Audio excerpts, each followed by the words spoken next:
Non ci sono più speranze per Loris Colusso, l'imprenditore 67enne di San Michele al Tagliamento, scomparso in Slovacchia 5 giorni fa. Il suo corpo sarebbe stato rinvenuto alle porte di Bratislava nel fiume. La conferma è arrivata dalla figlia Selena. La Farnesina è in contatto con la polizia slovacca per cercare elementi utili a capire cosa sia accaduto al 67enne, trasferitosi a Bratislava nel 93. La figlia e l'ex moglie, Enza Vio, esponente politica san michelina, si erano subito mosse per la sua scomparsa. Dal 16 luglio non abbiamo più avuto sue notizie, racconta Selena, e ci siamo preoccupate. Ho sentito papà domenica 12 luglio. Mi aveva raccontato che qualcuno lo stava tenendo d'occhio.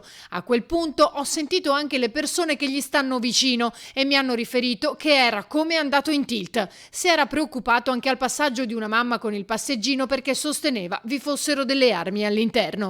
Colusso ha inviato una mail ai suoi più stretti collaboratori sostenendo che gli avevano rubato i telefoni e che qualcuno volesse fargli del male. Immediata la denuncia alla polizia slovacca e ai carabinieri di Portogruaro. Le indagini hanno permesso di ritrovare 2 telefoni nella sua abitazione, tra l'altro in perfetto ordine. Gli altri 2 cellulari in uso a Colusso sono stati rinvenuti nell'abitacolo della sua auto, regolarmente chiusa a chiave e trovata nell'Interland di Bratislava.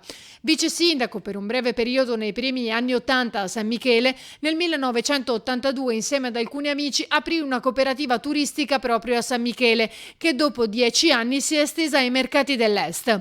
Nel 92 Colusso diede vita a Bratislava alla Slovakia Group, una società di servizi e consulenze finanziarie.